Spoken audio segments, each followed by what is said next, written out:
persona. Një ngjarje është e vërtet. Dhe kjo është pak e shëmtuar. Dhe masakrën në Dobrashit një ngjarje e quajnë. Më falë të përfundoj. Tronditja që shkakton tek opinioni publik, tek qytetarët e thjeshtë, është akoma më e madhe se sa thjesht një statistikë që dalin ditë për ditë dhe flasin me statistika. Kemi ulur numrin e vrasjeve. Por nuk është vetëm ulja e numrit të vrasjeve. Është dhe ajo që shkakton në opinionin publik se çfarë ndodh. Kur krimi organizuar kërkon që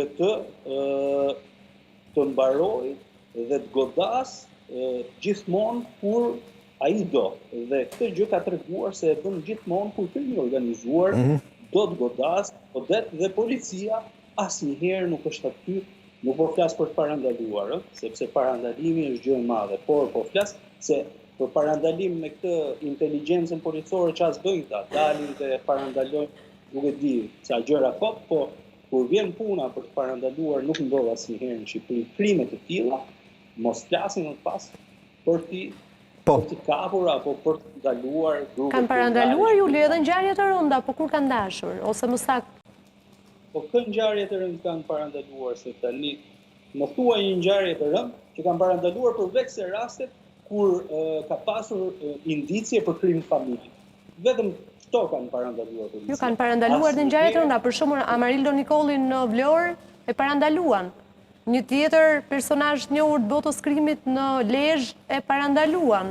Pra nuk është se nuk kanë treguar që nuk mund të parandalojnë ngjarje kriminale dhe nuk kanë informacione. Në krahasim me atë që ndodh. Thjesht vëmendja shpërqendrohet her pas here. Ja pra ndodhi dje në Tiranë. Mirë.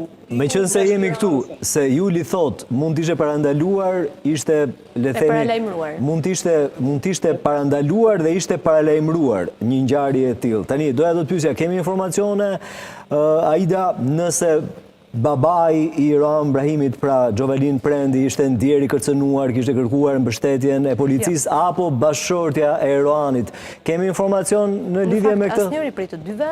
Gjovelin Prendi ka qenë person është shtritur si person në dieni apo si person për të marrë në pyetje në të paktën 2 herë, në të paktën 2 atentate të bëra ku i dyshuar dhe i shpallur në kërkim policor ka qenë djali i tij.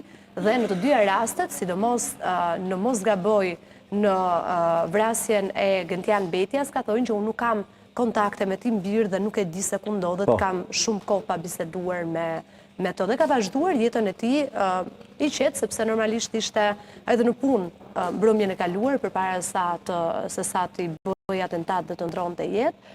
Vazhdonte në pjetin lokal ku më herët nuk kishte nevojë të thonte që është kërcënuar, sepse më herët i është gjuajtur, ashtu sikur se edhe Juli tha, i është gjuajtur me breshëri automatiku, thjesht e theksoi dhe ritheksoi, vëmendja policore duhet të jetë më e shtuar.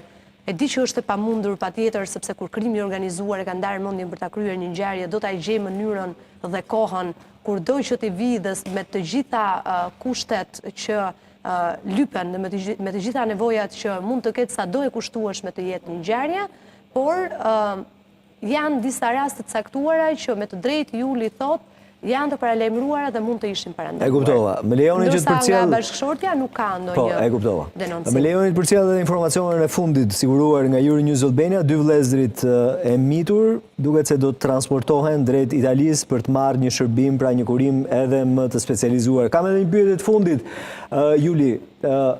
Tani eliminohen familjar, siç e thash, të familjar armisht e Martinajt. Jo vetëm Iroan Brahimi në Pashkët e Shkuara, por gjithashtu edhe babai i tij. Kush po i bën këto vrasje? Grupi i Martinajt është ringritur, është ai vetë? Çfarë mund të themi në lidhje me këtë? Tani unë mendoj që është ende herët për të thënë se është grupi i Martinajt i cili bën këto vrasje, sepse siç u thash ka ngjarje të tjera të cilat ndoshta policia apo autoritetet shqiptare nuk dinë lidhur me Iroan Brahimin. Ajo që dihet është se babai i tij është vrarë, një atentat ndoshta që ka lidhje dhe me një tentativë për ekzekutimin e bashkëshortes së tij, edhe pse Brahimi ka pasur një partnere në Greqi, me emrin Katerina Peqos, paktën sipas mediave ligjeve greke në atë kohë. Patjetër që 32 vjeçari i ekzekutuar përderisa jetonte në Dubai dhe u kthye në Athinë, patjetër që ka qenë në ndjekje nga grupet kriminale apo përplasje që ka pasur dhe në grupe tjera, më konkretisht në grupin e Martinaj.